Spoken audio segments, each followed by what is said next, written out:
Italian Wine Podcast. Chin Chin with Italian wine people.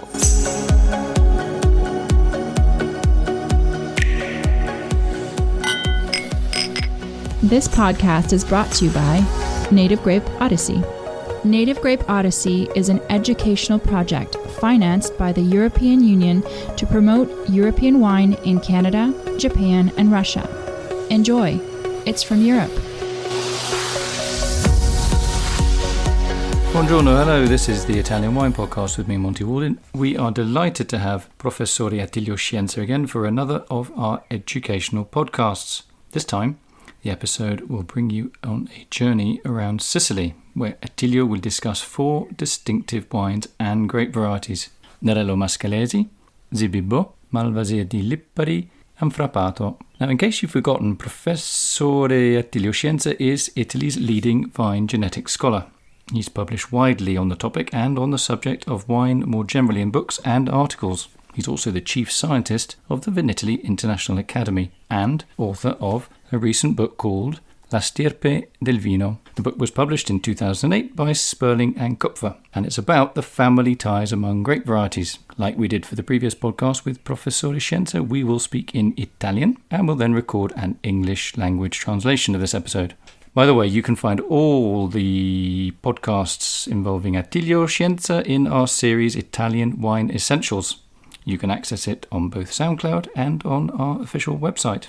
Welcome, Attilio, for another episode of the Italian Wine Podcast, dedicated to beautiful Sicily and to 4 of its characteristic wines and grape varieties: Nerello Mascalese and Frappato, the wines coming from the mainland of Sicily, so to speak, and wines from the islands around Sicily, Zibibbo and Malvasia di Lipari. Good morning, Monty, and good morning to all our listeners. Let's start by talking about 2 grape varieties which are also genetically linked: Nerello Mascalese and Frappato. Nerello Mascalese in particular is the famous variety that belongs to the Etna Rosso denomination, an Italian wine region which is on the rise at the moment. So, Attilio, could you please explain where this connection between Nerello Mascalese and Frappato comes from? And can you please tell us something about their areas and history? Both the Nerello Mascalese and Frappato varieties are the progeny of Sangiovese and Mantonico. They are part of a very large group of vines from southern Italy that also include other non-Sicilian varieties, such as the Galeoppo from Calabria. Nerello Mascalese is the main Etna vine, and together with a small percentage of Nerello Cappuccio vines, these make up the foundation for the DOC Etna Rosso and Etna Rosso Reserva. It is cultivated in volcanic soils of pyroclastic origin, so soils that do not originate from the disintegration of lava, but rather from the eruption of inert materials. Its cultivation ranges from 300 to 800 metres. Etna is characterised by a variety of environmental conditions that are determined by 2 variables: altitude and exposure. There are 4 fundamental exposures: the northeast, south, southwest, and west.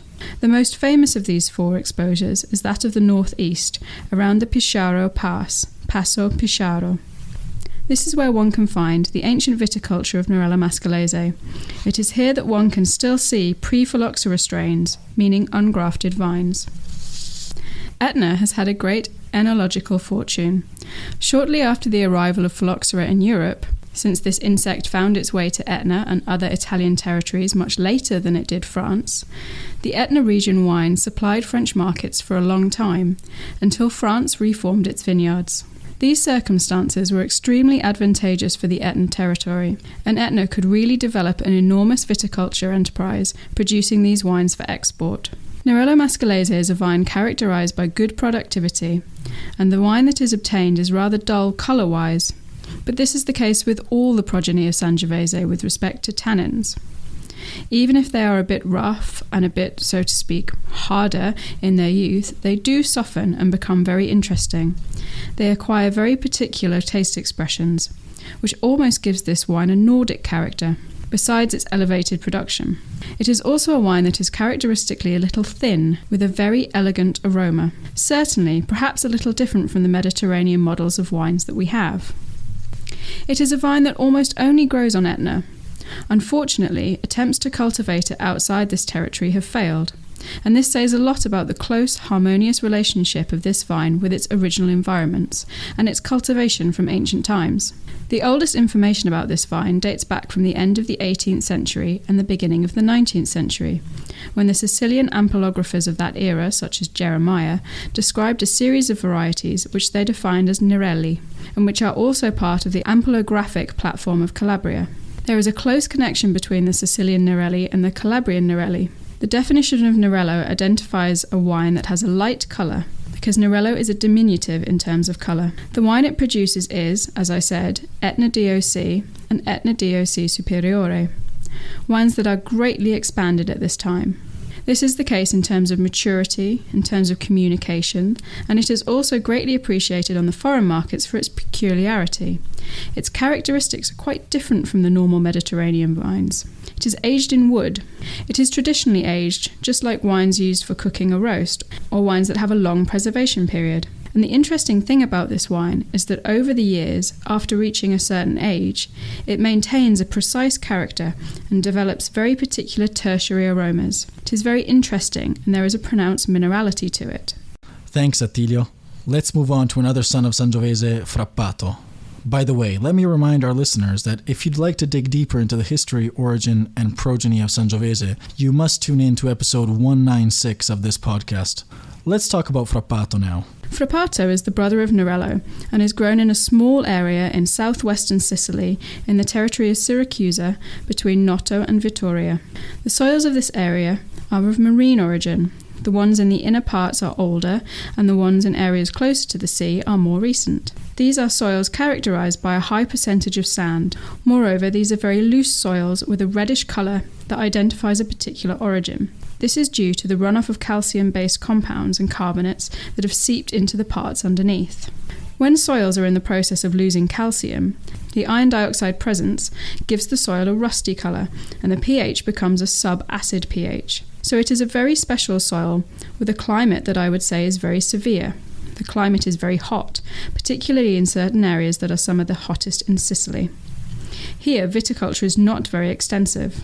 Frappato is a vine that does not have the importance of a Nerello or Nero d'Avola, but it has a very modern characteristic from the point of view of the wine from which it is produced. Two DOC wines are produced, Frappato di Noto and Frappato di Vittoria, and Ceresole di Vittoria. In this case, Frappato is not vinified alone, but is vinified with Nero d'Avola. It is a vine that is not very productive and has low fertility, so it is not favoured by winemakers, and for this reason it has a fairly limited cultivation area. It is a vine that also has difficulties in its productive expression. It has become quite uneven over the years. It does not maintain its productivity year after year, and it is a vine that gives rise to light-coloured wines. But they are very fragrant because its aromatic heritage contains terpenes, linalool or geraniol, that give the wine a very precise aromatic sensation. I would say it's very fine. It is a wine very suitable for aperitifs and appetizers, and also for some fish dishes where the tomato might be an important component, meaning suitable for marine, marinara, seafood dishes, where the fish is the main ingredient. The soils, as I mentioned before, are of marine origin, with a small area also of volcanic origin. But this is a very small area compared to that of marine soil. These are soils that have a thin, viable layer because of the alluviation, that is, drainage of the calcium chromate at the depth of 70 to 80 centimetres. This creates an impermeable layer of limestone that must be broken down before you begin to plant something. Therefore, practicing viticulture is quite difficult in this area. Out of curiosity, do we know the etymology of the name Frappato? No, unfortunately, unlike for Nerello, we do not understand the origin of the word Frappato. Many people have tried to research its etymology, but they have not been able to come up with an answer. The interpretations are very imaginative, and are often the result of expressions from local dialect rather than from the true history of the word. Great. Let's move on to the wines and grapes grown in some of the islands around mainland Sicily, Malvasia di Lipari and Zibibbo, also known as Moscato di Alessandria. Yes, the islands of Sicily are basically assembled in two areas, Pantelleria in the Channel of Sicily between Sicily and Africa, and then there is a group of the Egadian and Aeolian Islands located to the northeast of Sicily in the Tyrrhenian Sea. They are all volcanic islands, although very different from the point of view of orogenesis. Pantelleria is an island that has had recent volcanic eruptions and is essentially made up of consolidated basaltic magma, meaning all volcanic matrices are of basaltic origin, and the land originated from the degradation of this basalt. The soils are quite deep and very rich in terms of mineral components. In some respects, they have clay that is very similar to the clay that is on Etna. The soil can soak up water during the rains, then deal with the clay during the summer months. This allows for the cultivation and survival of Zibibo vines, the main variety on the island, and a vine that can endure prolonged periods of drought. Zibibo is also called Moscato di Alessandria and is the son of a cross between Moscato Bianco and a vine of Greek origin that is called Efta Corillo.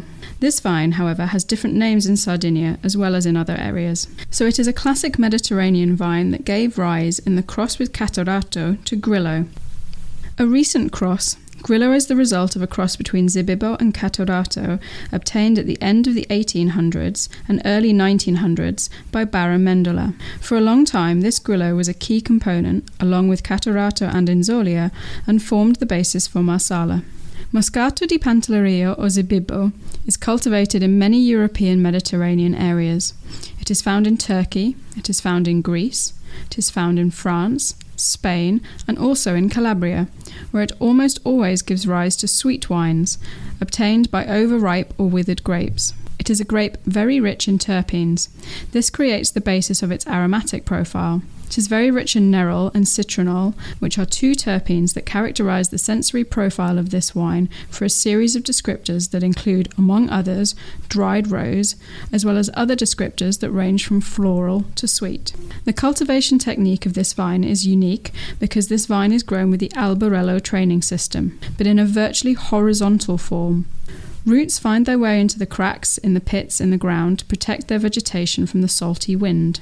Pantelleria is an island, so it is constantly beaten by winds from different directions, from Libeccio to Scirocco, and if the vines did not have this protection within these pits, the vegetation would be severely damaged. Production is not very high, even though the Zibibo vine is quite important and produces decent-sized berries. It is also considered a table grape. What matters most is the technique of processing this vine.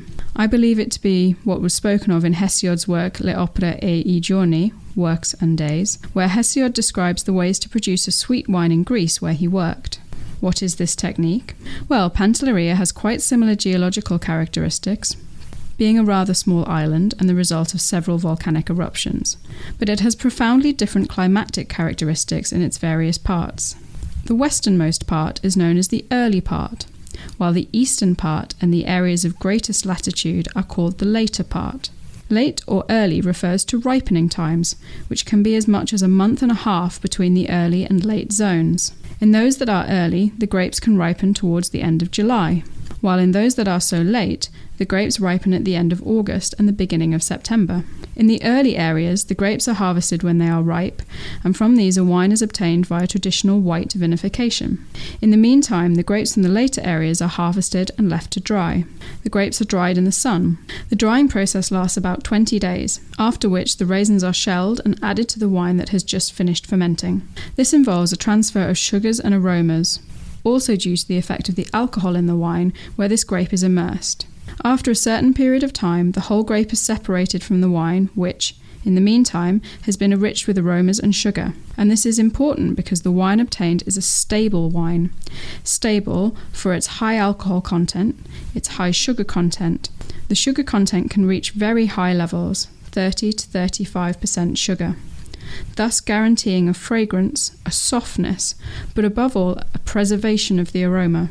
When an aromatic wine is fermented and dries, it is difficult for this wine to maintain its varietal characteristics, because during fermentation these terpenes are strongly degraded. Therefore, they do not remain because they are not linked to sugars. Only linked to sugars do these terpenes maintain this aroma and therefore this fundamental characteristic.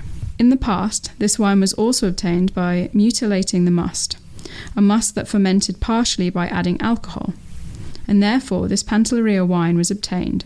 It was very fashionable in the 50s and 60s. It was a very stable wine from a physiochemical point of view, very pleasant, but this was certainly not a southern viticultural expression. It was more of a French viticultural expression, because French sweet wines are not made in the same as we do, that is, only using dried grapes that are added to the wine. So after this phase, the consumer started to reject this model of wine obtained by alcoholization.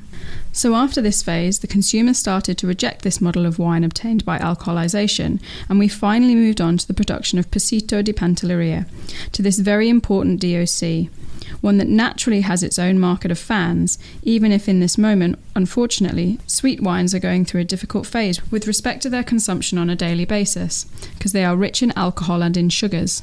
There are problems of a dietary nature. It is not easy to place this wine in a food context. What do you consume it with? With what food? Who still thinks of them as meditation wines? However, it is a very important product from a historical point of view and for what it evokes about Mediterranean culture. In these years, also because of this commercial difficulty of sweet wine, we started to produce dry Zibibbo wines with great success. These wines are having great success not only in Pantelleria, but also on the mainland in the Marsala area. And this is because the modern winemaking technique is able to vinify this grape without the grape being transformed into a wine with bitter characteristics, as is usually the case with Muscat. And they have a good aromatic fragrance and are highly successful with respect to the elegance of their sensory qualities. Okay, perfect. Thanks, Attilio. Now, let's sail to the island of Lipari to talk about Malvasia di Lipari. Another important sweet wine of Sicily is the one produced in the Lipari Islands, which takes its name from one of the islands, from the largest of these islands, the island of Lipari. It is also produced on other islands such as Vulcano or Stromboli. This vine is really a vine we can say is ubiquitous to the Mediterranean. Leipzig Malvasia is cultivated with a different name in Dubrovnik on the Adriatic coast.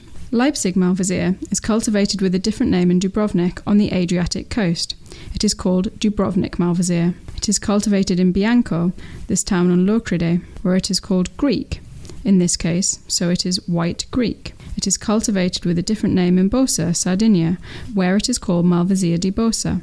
It is cultivated in Sitges, which is an area of southern Spain, or it is cultivated in the Canary Islands with the name of Malvasia, and also with other names, but always with Malvasia.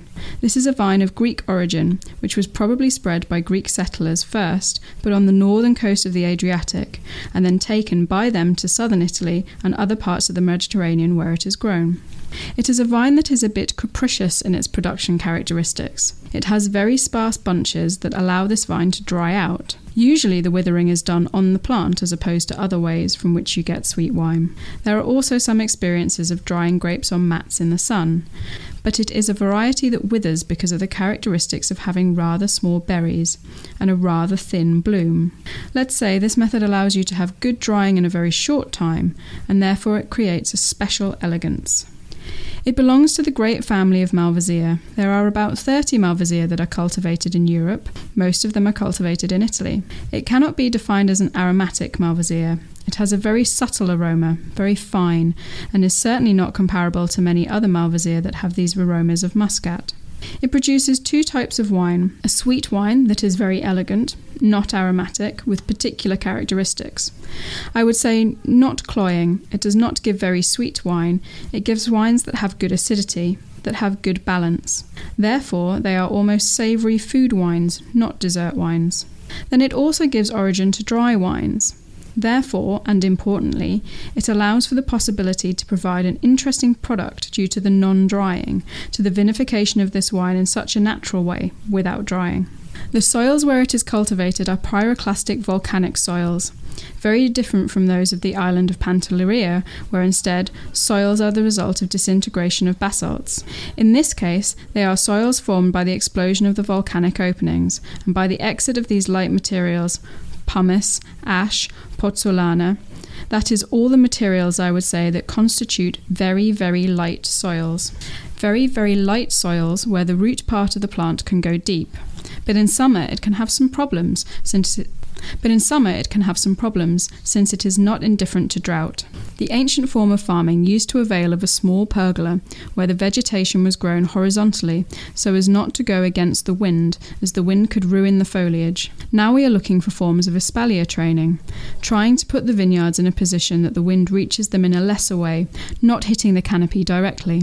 Having a good arrangement was very important. The lower trees were very onerous to deal with, while espaliers were manageable. This is of course a wine that is produced in small quantities. It is a hidden viticulture which mainly feeds a local market. A market characterised by local consumption, both for restaurants and guests visiting these seaside resorts, and for tourists who want to take a few bottles home. The quantities are very modest. The production of dry wines partially solves the problem of sweet wine and the commercial difficulty of sweet wines in general, instead of always using the same variety. Alternative winemaking techniques are being tried, through the use of amphora, for example, and much longer macerations than normal ones. The vinification technique is an ancient technique, but certainly not as complicated as the production of Moscato di Pantelleria. In this case, after pressing, producers wait for the cap to rise, so there is a small phase of maceration on the marc, after which the wine is drawn off and stored away from the marc. However, a beautiful amber colour remains, and there is a wine scent that is extracted from the skins with these maceration techniques. The wine is secured by a DOC. The DOC protects the origin, the cultivation techniques, the winemaking techniques. This is certainly a wine that has no problems with respect to sophistication, because its production is so small that there is no need for great protection. It is a very interesting wine with regards to its aromatic profile, because it is perhaps one of the few sweet wines that is characterised by this ripe apricot perfume, so to speak. It is instantly recognisable when you put your nose to this wine, and you are almost attacked by this strong apricot scent. Then, of course, this aroma is accompanied by a whole series of other aromas, the typical Mediterranean aromas, thyme, oregano, all very important characteristics that make this a truly authentic southern wine that was born out of ancient cultural traditions. Attilio, can we talk a little bit about the origin of the name Malvasia? The etymology of grape varieties is always very interesting and provides material for fascinating stories. Like all Malvasia, the origin of the name comes from a place in Greece, which was discovered by the Venetians during the Fourth Crusade, when the Venetians had offered to transport the Crusaders to the Holy Land, and on that occasion, we are more or less in the early 1200s, militarily occupying most of the ports in the eastern Mediterranean. Certainly the Venetians had not offered this service free of charge, but they thought that by transporting these troops they could build a network of locations that they could rely on for their trade. One of these places was called Monobassos. Monobassos in Greek means a port with only one entrance, because it had this important characteristic of being a port from which one entered on one side, but had the option of being covered on two sides depending on the direction of the wind. And when the Venetians arrived near this port, they noticed the quality of the wine that was produced and shipped from that port. They immediately began to think of a use for this wine. The climate in Europe was very difficult. This was at the beginning of what was called the small medieval glaciation. And of course, the rich markets of the north needed a sweet wine, alcoholic, medicinal, as the Venetians called it, to replace the wines that did not hold until March. They would expire, turning into vinegar. Thus, Venice took advantage of the great trade opportunities. Venice, however, had to produce an enormous quantity of this wine, and so it began to produce in Crete. Crete became an enormous vineyard, but Crete around 1600 was regained by the Turks, and Venice had to relinquish it, leaving this island. They lost the great vineyard while Malvasia was produced. But Venice could not give up the Malvasia market, and therefore a whole series of wines produced on the two coasts of the Adriatic ford, the eastern and western, using an enormous number of vines. These had the characteristics similar to those of the original Malvasia. At that time, all these varieties had different names before the Venetians arrived. Now they were suddenly all called Malvasia. The reason for this was that the wine gave the vine its name, not the other way around. And among these Malvasias there is also Malvasia della Lipari, but there are many others. Malvasia di Candia, Malvasia di Candia aromatica, Malvasia di Schierano, Malvasia istriana, Malvasia rossa. There was an enormous number of varieties that all suddenly became Malvasia to produce this wine which Venice fed its great northern European market. The Lipari belongs to a group of lucky varieties because through this rich trade with northern Europe, it was able to maintain its identity and presence in the Mediterranean. Fantastic. We are now at the end of this episode, and as usual, I would like to thank our guest, Professor Attilio Scienza, for this amazing journey in the history, geography, geology, and winemaking tradition of Sicily through 4 iconic wines and grape varieties. Nerello Mascalese and the Etna, which are very trendy these days. Frappato, grown in the south of Sicily in the areas of Noto and Vittoria. The Passito di Pantelleria wine, made with Zibibo grapes, which carries an ancient tradition of viticulture and winemaking. And finally, Malvasia delle Lipari, grown in another unique island of Sicily. Thank you very much, Attilio. We look forward to having you on the show again soon. Goodbye all. Wishing you all the best, and I hope these conversations will help you understand the complexity and richness of Italian wine. See you soon. This podcast has been brought to you by Native Grape Odyssey, discovering the true essence of high-quality wine from Europe. Find out more on nativegrapeodyssey.eu. Enjoy. It's from Europe. Follow Italian Wine Podcast on Facebook and Instagram.